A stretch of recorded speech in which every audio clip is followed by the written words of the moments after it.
Salut tout le monde, j'espère que vous allez bien. Donc aujourd'hui, je vais vous présenter tout mon élevage et mes installations. Donc comme j'ai déménagé, je voulais vraiment vous faire une vidéo complète du déménagement. Et avec les animaux, ça aurait rajouté du temps. Et puis comme je suis tout seul à me filmer, ça aurait été très compliqué. Ça aurait retardé le chargement du camion. Et voilà, je voulais pas mettre mes animaux en danger parce que après une fois qu'ils sont dans les caisses, il faut quand même qu'on speed pour faire l'aller de la région toulousaine à la région parisienne. Donc, je vais vous montrer tous mes animaux. En plus, comme vous le voyez là, juste là, la petite dernière est arrivée. Alors ne cherchez pas à me demander comment elle s'appelle, je n'ai toujours pas trouvé de prénom. Mais je sèche littéralement. J'avais plein d'idées en tête avec du blanc, tout ce qui va avec la couleur blanche, les héroïnes en blanc, un truc en blanc. Il faut que j'arrive à trouver quelque chose qui soit en rapport avec le blanc. Donc si tu as une suggestion à me faire, n'hésite pas à me le mettre dans les commentaires si un nom apparaît. Alors si possible en 1 ou 2 syllabes, pas plus, comme Léon, Maya, Logan. Si tu as une idée, n'hésite pas. Donc là, ce que je vais te faire, c'est je vais te montrer la pièce d'élevage. Alors, au début, c'était pas cette pièce qui était prévue.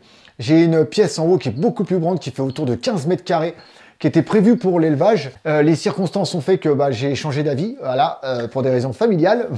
Et donc, ce que j'ai fait, j'ai mis, comme je faisais, donc j'ai mis une petite partie dans mon salon parce que moi je veux avoir quelques reptiles dans le salon. Et j'ai mis dans cette pièce qui fait à peu près 10 mètres carrés. Je vais te montrer petit à petit et je vais te voir ce que je pense que je vais faire des modifications parce que j'ai pas mal de gens avec qui je discute depuis pas mal de temps et c'est vrai qu'il y a certaines structures que je vais peut-être changer pour l'hiver, avoir une structure pour l'hiver et avoir une structure pour l'été. Et donc de toute façon, je te le montrerai en vidéo. On va survoler les animaux, tu les connais tous, à part la petite dernière qui est arrivée. Sinon, les autres, tu les connais tous. Pour ceux qui veulent des nouvelles de la petite, elle commence tout doucement à manger à la main. Donc, je sais que c'est très sensible, c'est stressant parce que la bête, elle vient d'arriver et que moi, il faut à tout prix que... Sinon, ça va pas passer parce que voilà, on s'inquiète, ce qui est normal. Aujourd'hui, elle a mangé 2 petits morceaux de pommes dans mes mains et un morceau de salade. Petit à petit, elle accepte de mieux en mieux. La manipulation se passe super bien avec elle. Donc je la laisse, une fois qu'elle a mangé, je la manipule plus du tout. Elle va sur son point chaud et elle ne bouge plus. Ça fait une semaine qu'elle est à la maison. Donc donc ça commence à petit à petit, je le vois, elle est moins farouche. Elle se sauve moins dès que j'arrive dans la pièce d'élevage. C'est une pièce qui est quand même assez bien faite. Elle a une fenêtre qui donne sur l'extérieur. Donc c'est quand même super sympa parce qu'on a l'air qui rentre. On peut bien aérer. La volière serait mieux dehors, surtout qu'elle est grande. Je pense en avoir 2. Et mélanger, avoir les 2 femelles ensemble et le mâle séparément. Qu'est-ce que je parle dans mes vidéos? Des fois, je me dis, est-ce que ça serait peut-être plus judicieux que je me taise? Tiens, dis-moi dans les commentaires, je suis sûr qu'il y en a qui vont mettre oui. Est-ce que je me tais dans mes vidéos où voilà, ça sera que 3 secondes de présentation pour me présenter? Moi, c'est Patrick, l'œil du Celte. Et de laisser place aux animaux. C'est peut-être pas plus mal. Allez, dis-moi dans les commentaires la suite en images et avec mon blabla. Voilà, la pièce, ça donne ça exactement. Donc ici, tu as l'entrée, derrière moi. Hop, je me recule encore. Hop, voilà. Ici, tu as l'entrée. Ici, tu as le terrarium de la petite nouvelle. Ici, tu as le terrarium des geckos à crête. Là, tu as le terrarium pour les 2 grenouilles. Là, tu as le terrarium de la boa qui est en pleine nue. Donc, c'est pour ça que je n'ai pas allumé. Et en dessous, tu as le terrarium de Dana. Le petit chauffage d'appoint, parce que le bain d'huile, pour moi, c'est vraiment ce qu'il y a de mieux pour chauffer une pièce. Le terrarium, ici, de Léon, qui est en pleine nue aussi. Et de toute façon, à chaque fois que je filme, il est en pleine nue. Donc là, on est sur une grande volière quand même, comme ce que je t'ai montré. Ici, tu as la petite Maya. Voilà, donc ça, ce sont mes iguanes. Je te montre quand même la petite nouvelle. Hop, on ouvre. Coucou. Voilà, le petit coin salade, le petit coin pomme, un petit peu de banane. Elle mange, hein, mais voilà. Je la mange, je la nourris à la main, je l'habitue à la manger à la main. C'est un peu plus simple. Donc je t'ai dit terrarium. Ici tu as le terrarium gecko à crête. Donc là il manque l'éclairage, j'ai pas encore fait l'éclairage. Ici tu as le terrarium du gecko, le dernier qui est arrivé à la maison. Ici tu as le vivarium de l'araignée. Donc ça donne ça, vous voyez, tu vois. Ici tu as la fenêtre, donc qui donne sur une immense terrasse en extérieur. On a une terrasse de dingue en extérieur. Donc ici c'est une maison assez biscornue, mais elle est vachement bien placé, enfin, tu as une passerelle, hop, tu montes, tu as une immense terrasse en haut, donc là, les volières, là tu as le hamac, les volières vont aller là-haut. J'ai une place de ouf pour les volières en plein soleil, ça va être super sympa. En plus, d'un côté, on n'a pas de vent, donc de toute façon, ça je te montrerai. Donc ça, en général, c'est ouvert la journée pour bien aérer la pièce. Donc elle n'est pas finie, hein, il faut encore que j'installe quelque chose, mais tu vois, ça fait quand même une belle petite pièce. Là, on a autour de, ouais, je sais plus, c'est 8 ou 10 mètres carrés, je sais plus. Mais comme tu vois, la taille des terrariums, j'ai réussi à placer mes terrariums, ma volière et ainsi de suite. Donc, ça laisse quand même une certaine place. Il est plus facile pour moi de rester au même niveau, donc d'avoir les animaux tous au même étage que comme je faisais avant. Tiens, il y a mon chat qui se balade.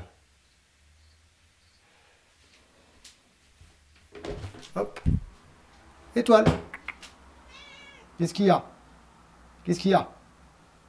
Ah, tu vois, la terrasse, enfin, on verra pas. Je vous ferai une vidéo lorsque j'aurai vraiment... je me serai installé complètement parce que c'est assez récent. Et donc, j'ai remis un petit cadre ici. Là, hop, je me retourne. J'ai mis mon Jurassic World, que j'adore. Voilà, ici, j'adore ce petit panneau. J'ai acheté un petit trépied pour pouvoir le mettre. Voilà, donc ça laisse pas mal de choses. Je vous ferai des vidéos sur les animaux un par un parce que les gens sont assez demandeurs et ce qui me fait plaisir. Donc voilà. Ça, c'est la pièce, on dirait, principale d'élevage. Mais bon, il faut encore l'améliorer. J'ai encore des décos à faire. Je vais faire pas mal de trucs. Je suis en train de me rendre compte que par rapport à ce que j'avais pensé, c'est que je vais ouvrir ça la journée. Donc toute la journée, il sera ouvert.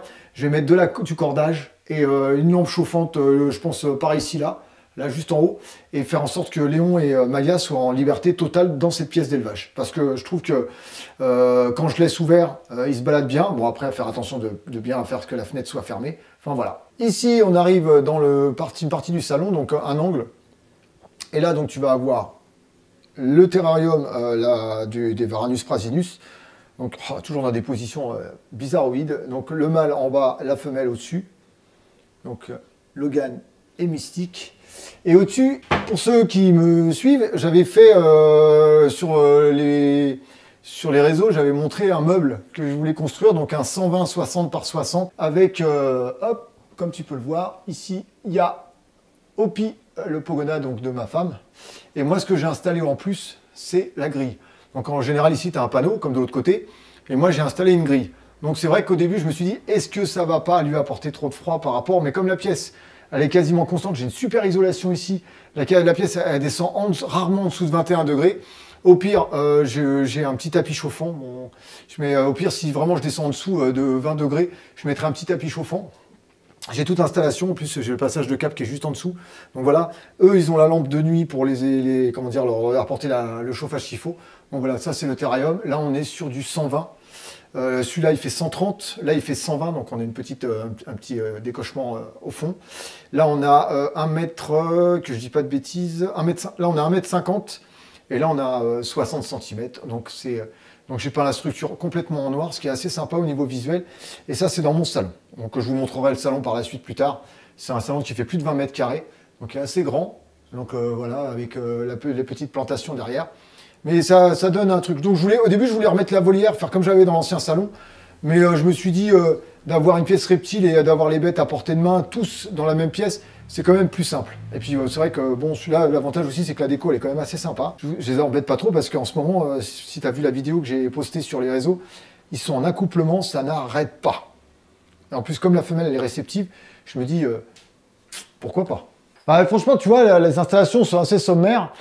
J'essaie de voir si je peux réagencer autrement, mais je me dis par rapport à la volière, si j'arrive à la volière à faire par exemple des terrariums de à peu près 150 sur 80 de haut, je peux en entasser 2 sur coup, parce que bon là c'est un terrarium d'appoint, pour elle va grandir, j'attends quelques mois, mais si j'arrive à faire des beaux terrariums en bois, avec des lamelles de bois, j'ai vu ça dans un magasin, je trouvais que c'était assez sympa, ça me coûtera pas trop cher, voilà, je pense que ça sera pas excessif, et de faire en sorte d'avoir 2 caissons de bois avec des ouvertures qui s'ouvrent comme ça, et pour placer mes animaux pendant les périodes où il y a pas où il fait moins chaud, voilà.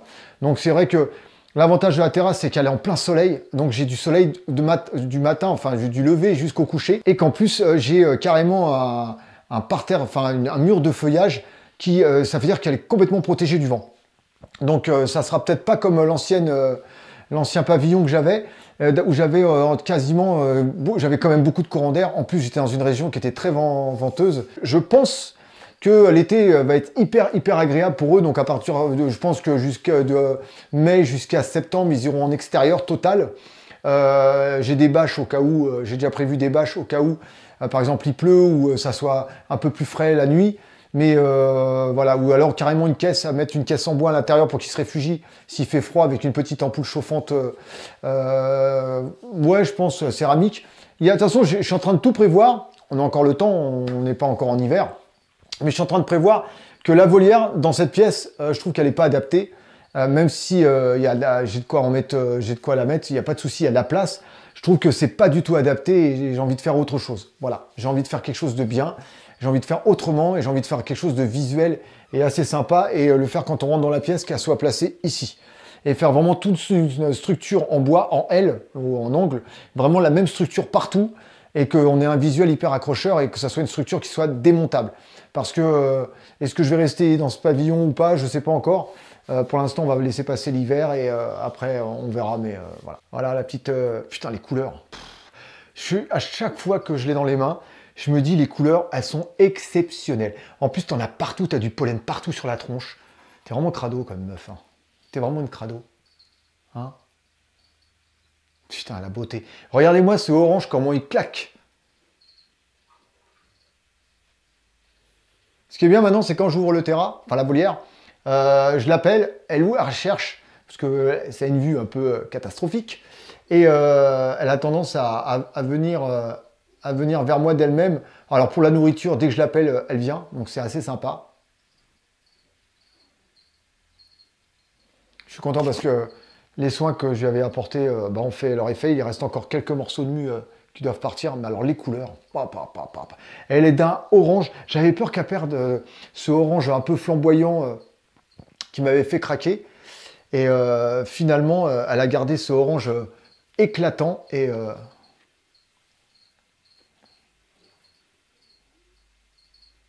tu vas aller où? Non mais voilà. Rose et orange. On est assortis tous les deux, hein. Enfin ou pas. N'est-ce pas? Voilà. Comme ça, t'es posé. Tête de nœud. Voilà. Bah écoute, dis-moi dans les commentaires ce que tu penses de mon élevage. Comme tu sais, il est énormément diminué. Je me focalise à fond sur les grosses espèces comme l'iguane, comme le téju, comme le varan. Enfin, grosses espèces. Je me comprends. Je vais vraiment me consacrer à fond aux iguanes et aux varans. Et puis, faire en sorte que les animaux qui sont chez moi, quelle que soit l'espèce, vivent le plus longtemps possible et dans les meilleures conditions possibles. Voilà. N'est-ce pas? Allez, sur ce, n'hésite pas à mettre ton petit pouce bleu, n'hésite pas à sponsoriser la vidéo si tu as envie de la sponsoriser avec le petit merci qui est en bas à gauche de la vidéo. Il y a marqué merci, n'hésite pas. Et ensuite, tu as tout plein de... Oui, je sais ce que tu veux. Voilà, ça c'est Maya. Ensuite, abonne-toi, partage, je l'ai déjà dit. Enfin voilà, n'hésite pas à me suivre parce qu'il y a des nouvelles aventures qui vont arriver. Il y a des bourses reptiles, il y a des magasins, il y a des sorties en extérieur. Il y a des sorties qui vont être faites chez des éleveurs. Donc je pense que ça va te plaire en fonction de mes possibilités. Donc n'hésite pas à commenter, n'hésite pas à t'abonner. Et moi je te dis à bientôt pour de prochaines aventures. Sur ce, prends soin de toi, prends soin de tes bêtes et prends soin de tes proches. Peace tout le monde. Ciao, ciao.